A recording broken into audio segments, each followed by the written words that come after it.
Yesterday's safe word would not get him to the hotel. This time David had to ask a stranger for real information.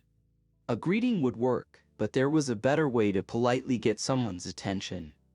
请问请问 Now he needed his first location question.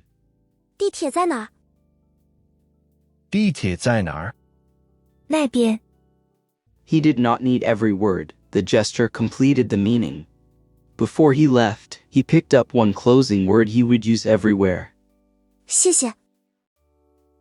谢谢 He had found the subway. Now he could finally leave the airport and get to his hotel. 请问地铁在哪儿？谢谢。地铁在哪儿？ But finding the hotel was only the next step. He still had to check in. Next, David reaches the hotel and tries his first real check-in in Chinese.